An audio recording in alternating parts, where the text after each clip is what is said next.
Unlike many princesses in stories, Princess Awa's heart overflowed with kindness and a deep love for all living things. From the majestic stallions in the royal stables to the tiniest crickets crowing on the sunflower bush, Princess Ewa treated every creature with care. However, a shadow of sadness sometimes dimmed Ewa's bright smile. The king, a loving but overprotective father, had a strict rule. He believed princesses of royal blood like Ewa were too precious to venture outside the grand castle walls. You, my dear royalty, it's simply too dangerous for you to go out there until a brave and noble prince arrives to marry you and become your protector. You must remain safe within the palace.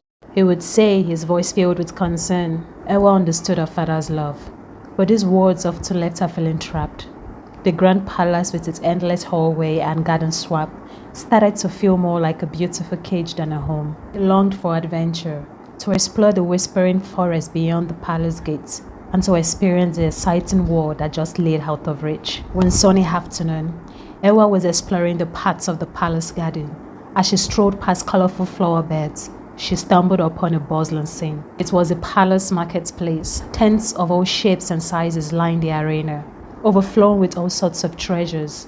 There were farmers with baskets filled with fresh fruits and vegetables, bakers with trays of freshly baked snacks, and even a weaver showcasing shimmering clothes. Suddenly, Ewa spotted a man who stood out from the rest. This fellow named Mike had a blink in his eyes and a mischievous smile on his lips. Mike approached Ewa's fancy carriage, parked at the edge of the marketplace. She peeked out of the window with her sparkling beaded tiara, positioned neatly on her. Mike had a golden bracelet, but it wasn't real gold. It was just made to look fancy. Mike could tell Princess Ewa loved shiny things, and he figured she wouldn't be able to tell the difference. Ewa, completely trusting, had no idea the bracelet wasn't the real deal. Mike spun a tall tale about how incredibly special it was, fit for a princess like her.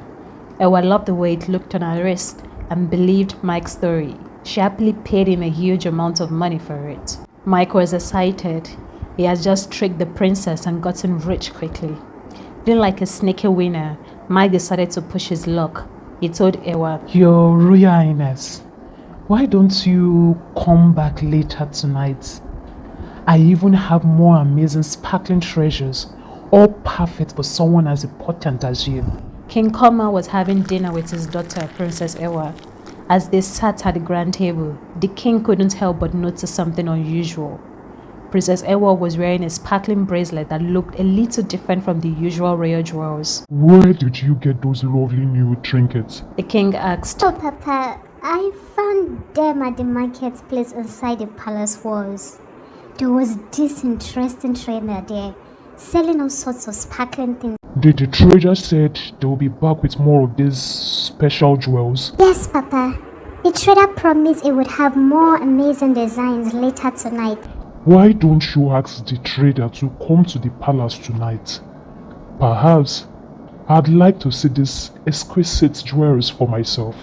Ewa's father, King Koman, was a brave and kind king who cared deeply about his people. He made sure everyone had enough food to fill their bellies and a roof over their heads at night.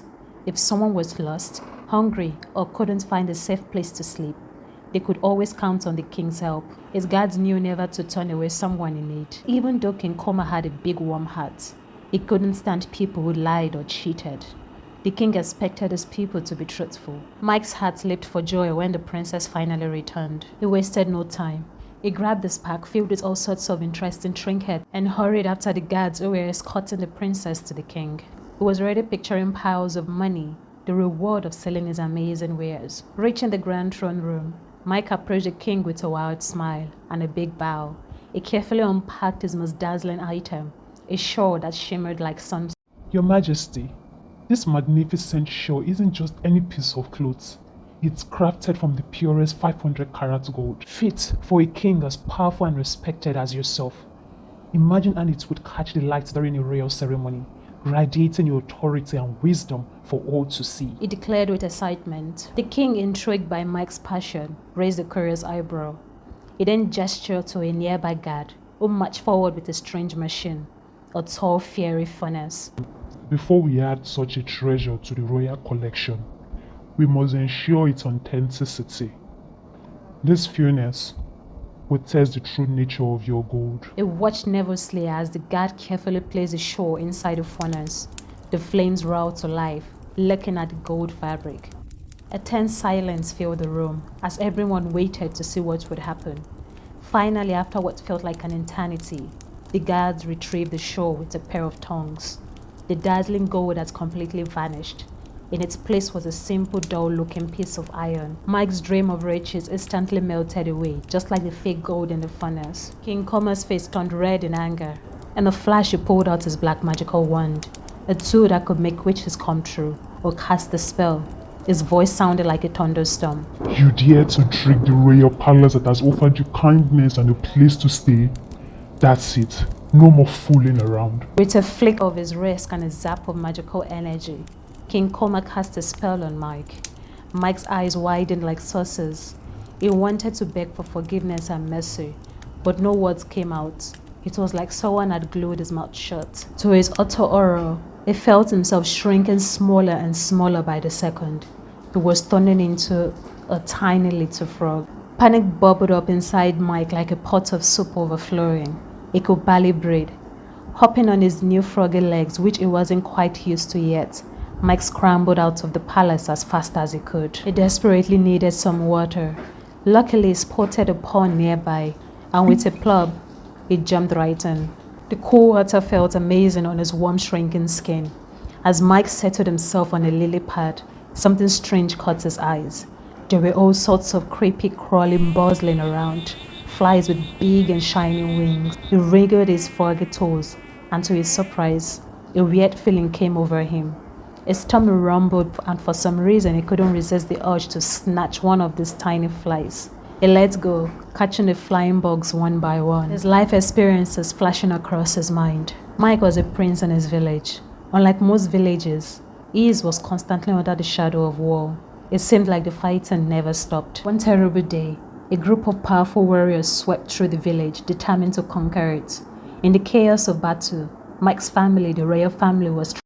Mike, the only surviving member of his family, was left utterly alone. With a heavy heart and tears in his eyes, he knew he had to flee the village. He couldn't stay in a place where everything he loved had been destroyed.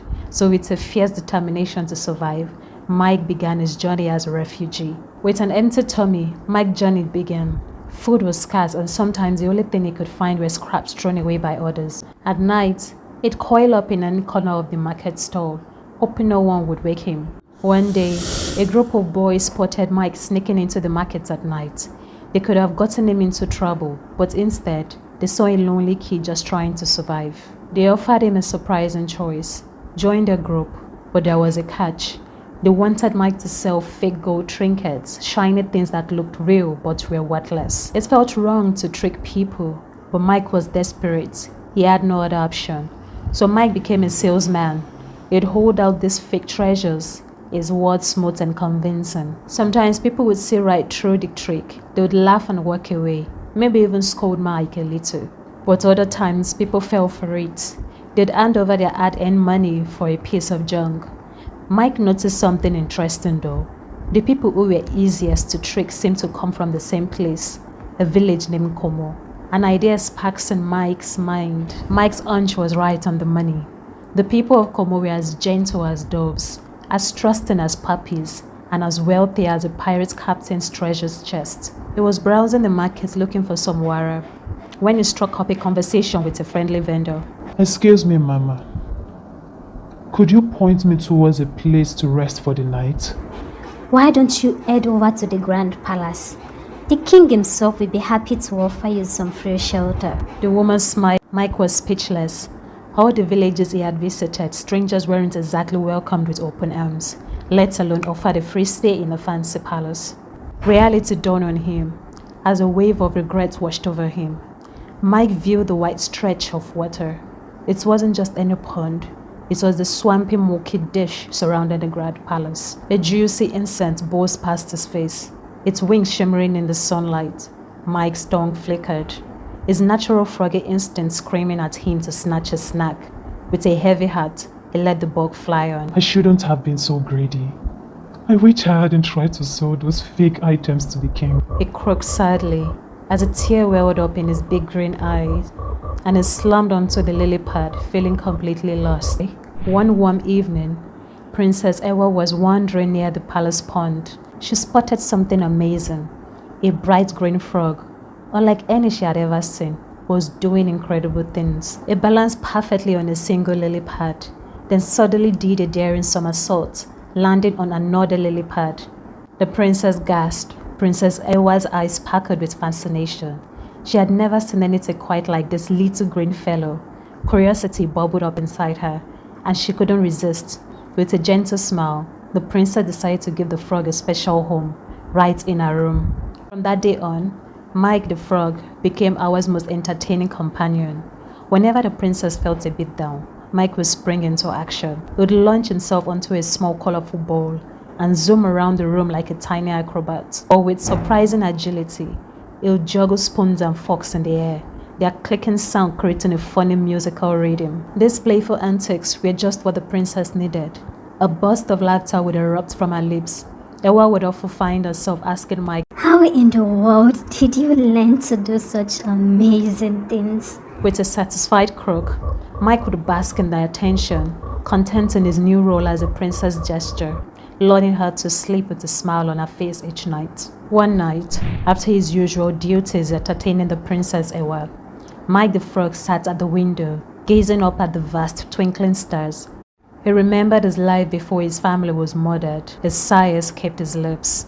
Suddenly, a streak of light blazed across the night sky. A shooting star, with all his might, made a wish.